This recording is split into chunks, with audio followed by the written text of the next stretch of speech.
Yang ketiga, pelajaran dari doa Yesus di tengah-tengah penderitaan. Ketika kita menyerahkan kehendak kita kepada kehendak Bapa di surga, maka akan tersedia rencana yang terbaik bagi kita. Luar biasa. Saat Yesus menyerahkan kehendaknya kepada kehendak Bapa, yang terjadi rencana Bapa yang jauh lebih mulia terjadi, di mana lewat kematiannya Yesus menyelamatkan dan menyucikan dosa-dosa kita. Saat Yesus menyerahkan kehendaknya kepada kehendak Bapa, maka yang terjadi rencana Bapa yang jauh lebih mulia terjadi. Lewat kematiannya di hari ketiga Yesus bangkit. Saat Yesus menyerahkan kehendaknya kepada kehendak Bapa, yang terjadi rencana Bapa yang mulia yang terjadi, di mana Yesus diberikan gelar kehormatan, nama di atas segala nama, Tuhan di atas segala Tuhan. Di mana saat Yesus menyerahkan kehendaknya kepada kehendak Bapa, yang terjadi rencana Bapa yang jauh lebih mulia. Yesus diberikan oleh Bapa segala kuasa yang ada di bumi maupun yang ada di surga. Jika Yesus memaksakan kehendaknya terjadi, maka Dia tidak akan pernah menyelamatkan kita dan menyucikan dosa-dosa kita. Jika Yesus memaksakan kehendak terjadi, maka Dia tidak akan pernah bangkit dari kematian. Jika Yesus memaksakan kehendaknya terjadi,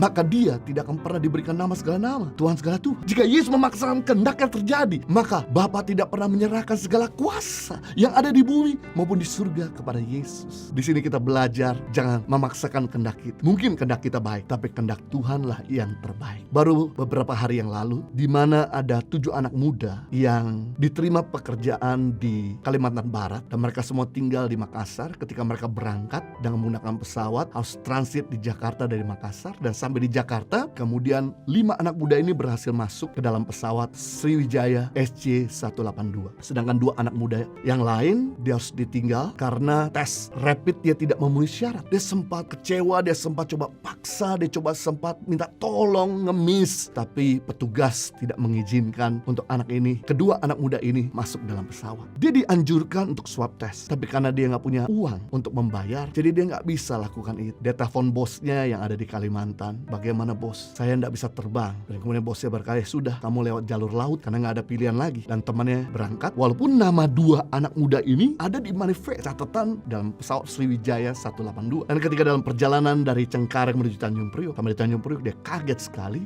mendengar berita bahwa ternyata pesawat yang dia harus tumpangi jatuh di Kepulauan Seribu. Satu sisi dia sedih karena 5 sahabat yang meninggal. Satu sisi dia melihat di balik semua ini ada rencana Tuhan. Coba dia paksakan itu terjadi sampai dia masuk dalam pesawat, maka dia akan menjadi salah satu korban di dalam pesawat terbang tersebut. Jadi kita bisa melihat di sini untuk belajar agar jangan memaksakan kepentingan kita, jangan memaksakan kehendak kita. Kalau seandainya tidak ada jalan, belajarlah untuk bersyukur kepada Tuhan. Berarti Dia menyediakan jalan yang jauh melebihi daya pandang kita, yang lebih mulia untuk rencananya tergenapi dalam kehidupan kita. Jadi kita belajar hari ini 3 pelajaran dari doa Yesus di tengah-tengah penderitaan. Yang pertama, doa Yesus di tengah penderitaan adalah bukti ketaatan mutlak orang hamba. Yang kedua, doa Yesus di Taman Getsemani adalah sumber kekuatannya menghadapi penderitaan dan kesengsaraannya. Yang ketiga, ketika kita menyerahkan kehendak kita pribadi kepada kehendak Bapa di surga, maka tersedia rencana yang terbaik bagi kita. Tuhan Yesus memberkati.